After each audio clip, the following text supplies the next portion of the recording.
Seja convosco. Desça no meio de nós. Proclamação do Evangelho de Jesus Cristo segundo João. Glória a vós, Senhor. Naquele tempo disse Jesus a seus discípulos: não se perturbe o vosso coração. Tendes fé em Deus, tende fé em mim também. Na casa de meu Pai há muitas moradas. Se assim não fosse, eu vos teria dito: vou preparar um lugar para vós. E quando eu tiver ido preparar-vos um lugar, voltarei e vos levarei comigo, a fim de que onde eu estiver, estejais também vós.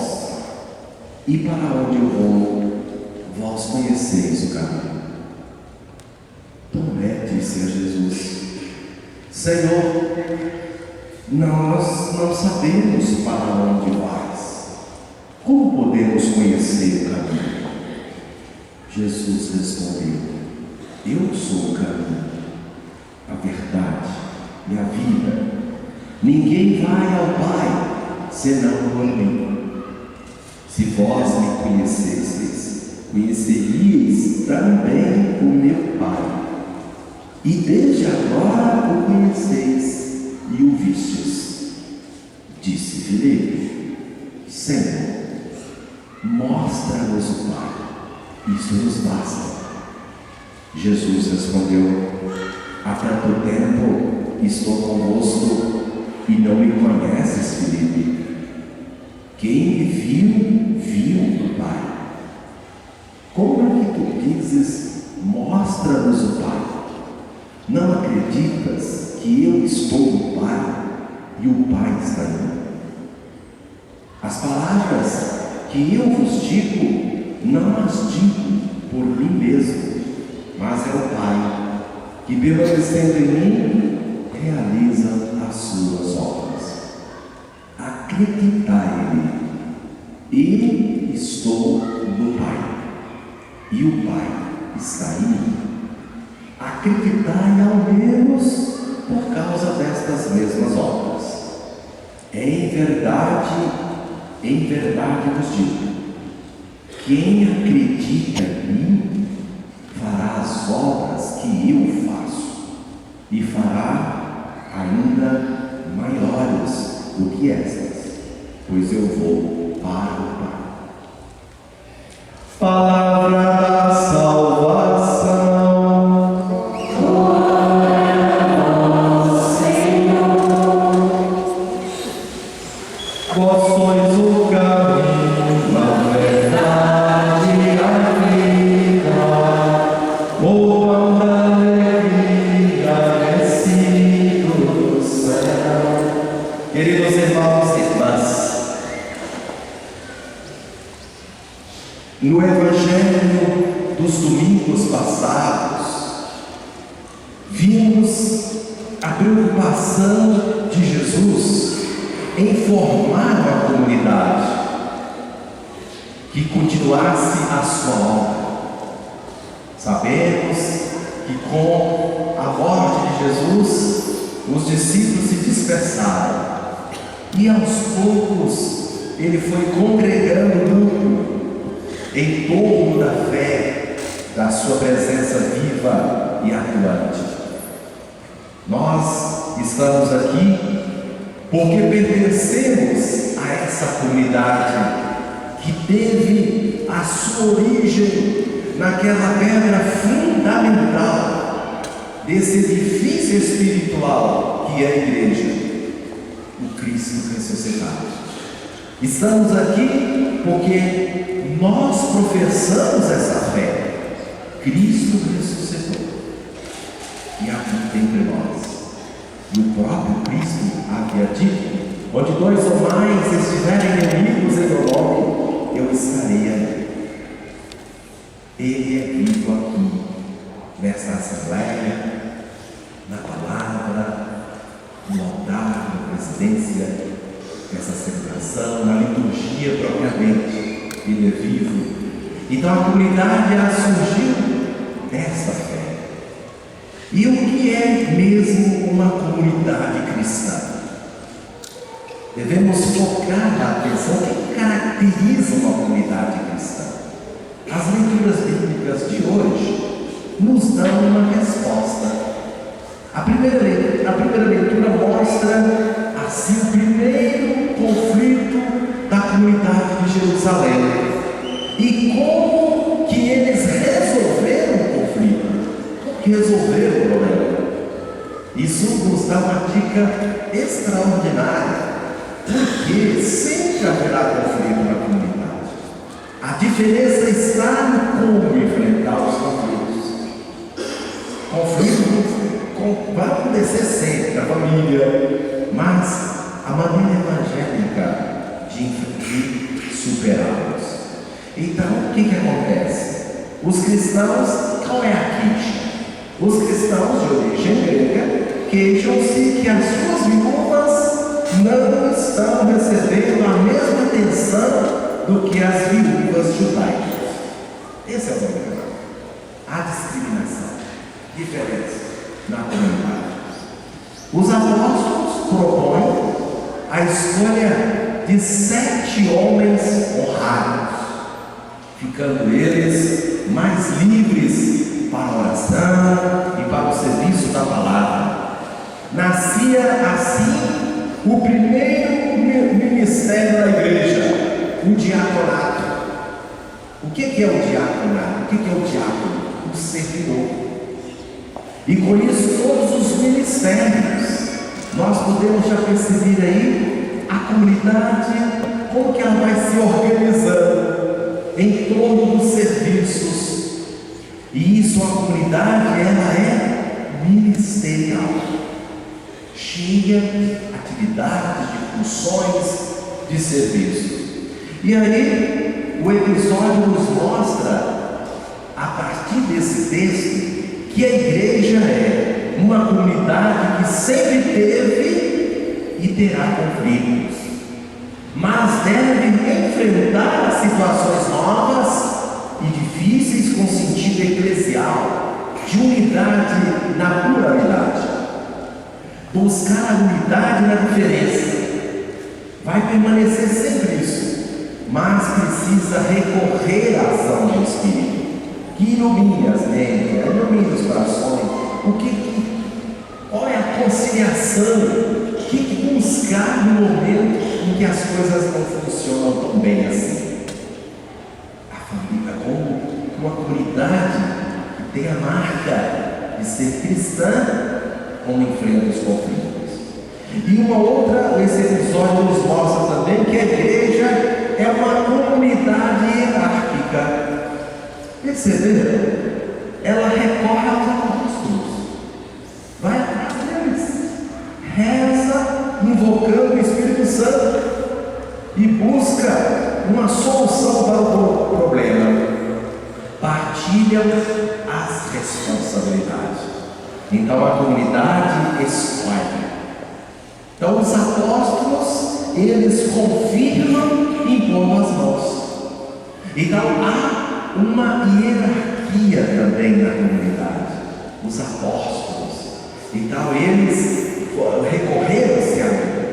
E esse episódio também, da primeira leitura, nos mostra também que a igreja é uma comunidade servidora. É uma comunidade de servidores. Escolhe 7 homens cheios do Espírito Santo para o serviço das mesas.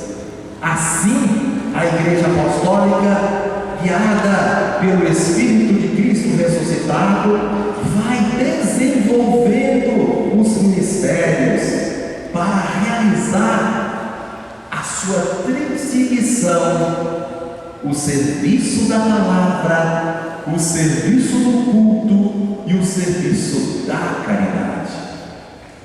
Por isso, queridos irmãos, como que a igreja é assim, ela tem esse espírito eclesial de comunhão e participação. envolve a todos. Essa a importância da gente focar sobre esses ministérios, diversos serviços. E a segunda leitura, Pedro, já que estamos falando da igreja, ele compara a igreja com um edifício espiritual. Que linguagem, não? Nesse edifício, Cristo é a pedra angular. Nos cristãos, pedras vivas. A pedra fundamental é Cristo. E os cristãos, pedras vivas. O antigo templo de Jerusalém, construído com pedras materiais, será substituído por esse novo templo formado de pedras vivas. Nós somos esse edifício espiritual. Cristo como fundamento. E Paulo vai comparar em outros momentos como corpo místico, vários membros, Cristo cabeça, todos atuando em função do bem. No Evangelho, a igreja aparece aí como um povo peregrino que caminha para Deus, guiado por Cristo, que é o caminho, a verdade e a vida. O texto que faz parte do discurso da despedida na última ceia, lidas nesse tempo litúrgico de Páscoa, as palavras do Senhor nos orientam para a ascensão ao Pai e são como que testemunho espiritual. Jesus vai dizer assim: não vos preocupeis, tende confiança, vou preparar um lugar para vós. Tende confiança em Deus, tende confiança em mim, nada de desânimo. E aí, esse testemunho espiritual, depois voltarei e vos levarei comigo. Eu sou o caminho, a verdade e a vida. É muito consolador a gente só ficar nesse versículo. Se você faz a leitura orante e pega esse versículo, não perturbe o vosso coração. E passa a sua vida por esse crivo, por esse fio condutor. A gente vai deparar com tantas perturbações que a gente anda por aí, tanta cabeça quente, tanta dificuldade, e aqui, nossa, e que conforme for dá até ataque cardíaco, que a gente fica tão agitado que depois dá um piripafo, Então quer dizer, não te perturbe. Tende confiança. Então quer dizer, se Ele está no caminho, se Ele é o caminho, se Ele está com a gente, para que essa perturbação toda? Então faça essa experiência do Cristo falando para você e cada um: não perturbe o vosso coração. E aí ele percebeu que os discípulos estavam assim aflitos, porque o discurso de Jesus é um discurso de despedida, está preparando os discípulos para a sua ascensão junto ao Pai. Ele saiu do Pai, veio ao mundo, deixa o mundo e volta ao Pai. E enquanto isso ele prepara os discípulos para essa aparente ausência, porque ele vai continuar presente. Eu estarei conosco até o fim, não desanimem. Então, e ele fala: Jesus é o caminho, porque é o único mediador da salvação. É a verdade, porque é o revelador do projeto de Deus. É a vida, porque é o Salvador que nos dá a vida de Deus que Ele possui. A vida de Deus que está em Jesus, Ele distribui para nós. Ele deu a vida. Ele deu a vida por nós. E aí, por isso, ninguém pode chegar ao Pai senão por mim, vai dizer Jesus. Resumindo, nós podemos dizer assim: a igreja, primeiro, é um povo organizado, em que os membros têm diferentes tarefas, tais como o serviço da caridade, da palavra e do culto. A igreja, ela é um edifício espiritual, em que Cristo é a pedra fundamental e nós pedras vivas. E a igreja é o povo peregrino que caminha para Deus neste mundo sob a guia de Cristo, que é caminho, a verdade e a vida. Nós cristãos devemos estar jubilosos, alegres, vibrantes, porque nós temos uma meta, nós temos um direcionamento na vida, porque nós não estamos sós no caminho, porque Jesus é o caminho, e nós podemos assim vislumbrar o futuro, porque Ele está conosco. Nada de desânimo, mantemos os olhos fixos em Cristo. Agora, uma pergunta: que casa é esta onde Jesus preparou muitas moradas? Vocês repararam que falou? Eu vou preparar uma casa de muitas moradas. Que moradas são essas? O paraíso, onde teremos antecipadamente uma cadeira numerada? Todo mundo já ir lá com a sua cadeira, seu bilhete já está garantido? Não. A casa do Pai é a comunidade dos seguidores de Jesus, a igreja, onde Cristo é a pedra angular, e nós devemos ser pedras vivas. É a comunidade cristã onde há muitos lugares, muitos serviços, muitas funções a serem desempenhadas. Ainda hoje há muitas moradas nessa casa do Pai e muitos lugares de trabalho preparados por Jesus continuam desocupados. E nessa casa igreja, nessa casa comunidade, há vagas. Por que será? Desinteresse? Falta de oportunidade? Cristo continua presente ainda hoje através da sua igreja. Nela nós somos de fato pedras vivas, atuantes, desempenhando nossa função de batizados, inseridos nessa igreja local. Ele está aqui presente. Somos uma comunidade organizada, que partilha responsabilidades, que procura ser uma resposta atual ao homem de hoje, com um conselho que planeja, revê, anima e dá oportunidades a todos. Nós temos o conselho de pastoral paroquial, nós temos também com as pastorais atuantes, as diversas pastorais, grupos e movimentos, com movimentos que vivem uma espiritualidade própria, mas em comunhão com a comunidade. Temos ministérios que animam os diversos setores. Cristo garante: estou conosco, eu sou o caminho, a verdade e a vida. Quando a gente se reúne aqui, tem a reunião do conselho paroquial, pastoral paroquial, é ali, nesse conselho, está representado as forças vivas da comunidade. Todo mundo se faz representar. Por quê? Porque a igreja, ela herdou isso da comunidade primitiva. As coisas serem enfrentadas de uma forma conjunta, de uma forma colegiada. É assim a igreja.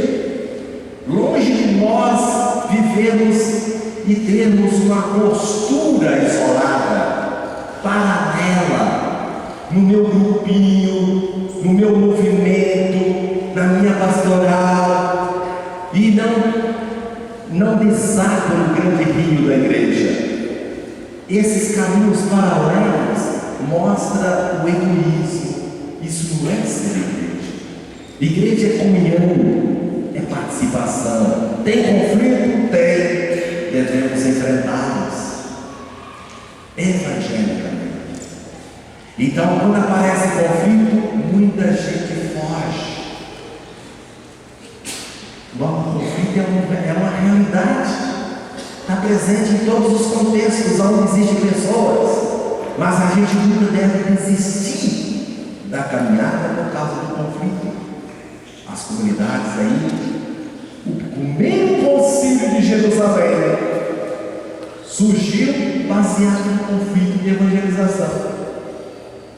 Exatamente, porque Paulo estava anunciando o evangelho aos pagãos e os judeus queriam que eles passassem pelo rito da circuncisão conforme a lei previa. Paulo insistia: não precisa passar pelos ritos, esse basta a fé em Cristo, e porque ele veio para todos, não foi só para judeu. E foi uma discussão no começo. Reuniu-se o primeiro concílio para resolver o problema. É isso que nós devemos fazer. Isso vale para nós como referência em todos os contextos. Aonde existe cristão, ele tem que pautar a sua vida pelo caminho que é Jesus, pela verdade que é Ele. Filipe, ao dizer: Senhor, mostra-nos o Pai, isso nos basta. Jesus chama a atenção: Filipe, o que é isso? Há quanto tempo eu estou falando? Quem me vê o Pai, porque o que eu pratico, os gestos, as palavras, é o Pai que está em mim e eu estou no Pai.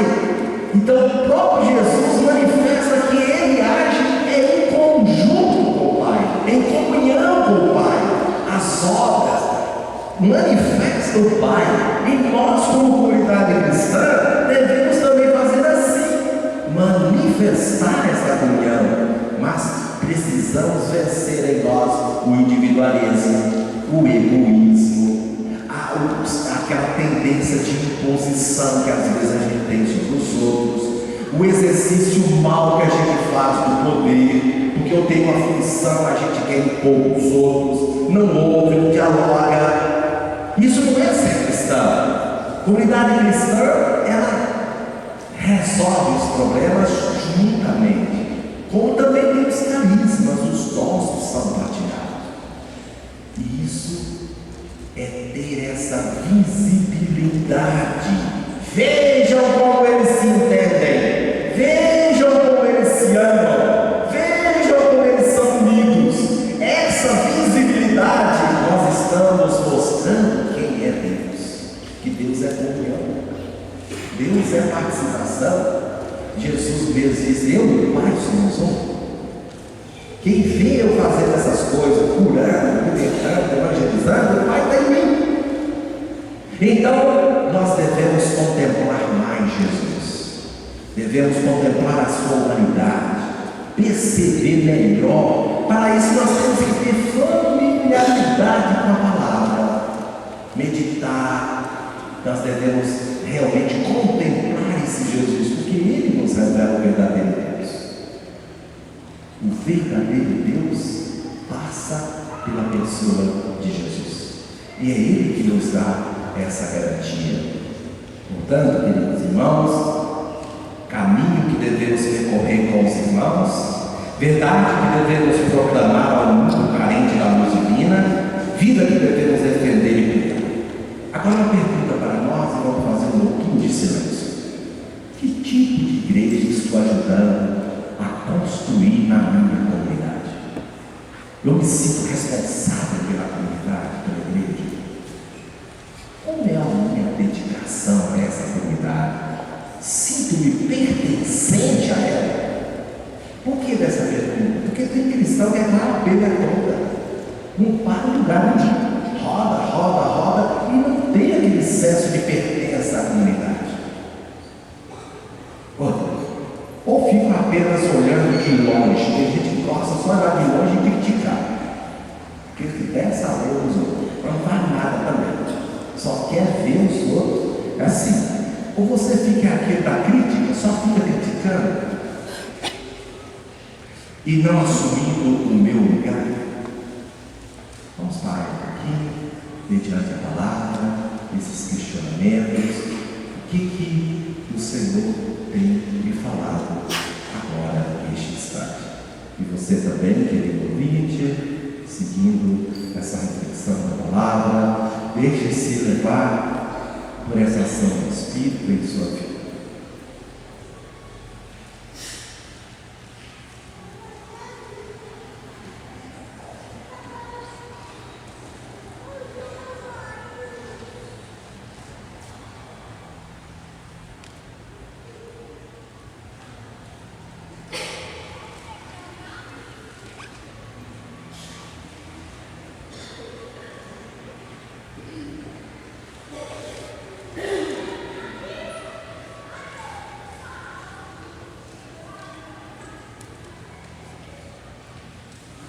Vós sois o caminho, a verdade e a vida, o pão da alegria descido do céu.